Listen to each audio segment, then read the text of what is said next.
Okay, may Ford EcoSport tayo dito guys, no. So di ko siya na vlog umpisa. Pero ito kulang siya ng freon. So yan, binaklas muna namin para ma-check.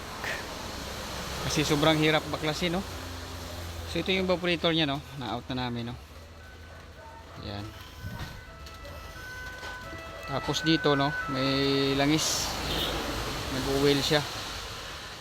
Ayan. Tapos patingin natin dito yung dashboard. Oh, buo yung pagtanggal dito, guys. Ito yung buong dashboard niya.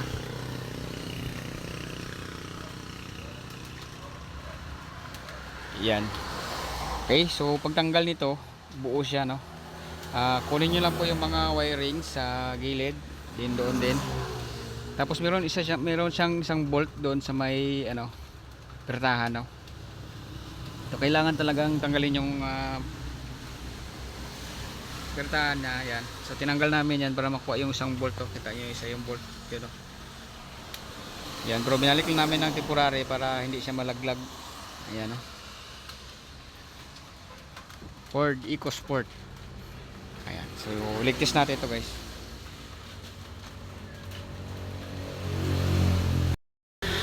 Pero siya may pressure na, may leak. Okay. Ano lang? Against the light.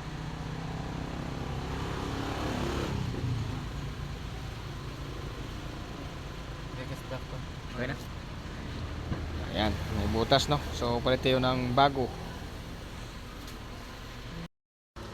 Yun sa update sa ating EcoSport, guys, no. So yung unit natin ay nagtagal dito ng 1 week dahil nag-order pa tayo ng evaporator. Ayan, ito siya, no. So yung fitting dito, ibalik lang natin. Ito siya. Ayan.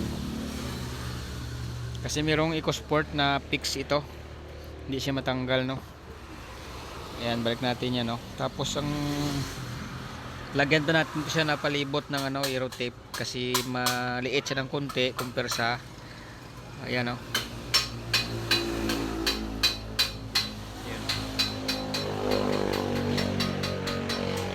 Yan, kapalan lang natin yung support dito, aero tape nya para masimbol na sa unit, guys, no. So yan, no, nakatambay na siya, tagal na dito.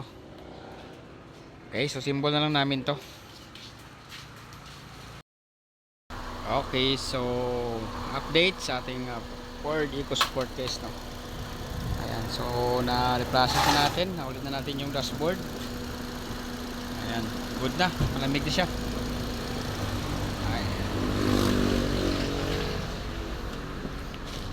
Ayan, good na yung lamig niya, guys. Bago na kasi yung evaporator saka cabin filter, no. Napalitan na din natin. Ayan,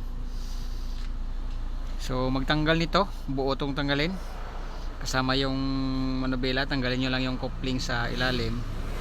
Tapos may mga bolt dito, dalawa, and then dalawa din. Tapos sa pertahan, sa door nya, may isa doon na 13mm, no. Kailangan nyo lang tanggalin yung door nya. Yan, tanggalin nyo lang. So sa amin, no, hindi namin tinanggal ng buo. Yung bolt na tinanggal namin para maiwas natin ng konti, makapasok lang yung ratchet, no, saka extension. Ayan, okay na, guys. So mga cut lang yung video natin para mabilis tayo. Okay, so yun lang. See you sa ating next video ulit. Thank you for watching.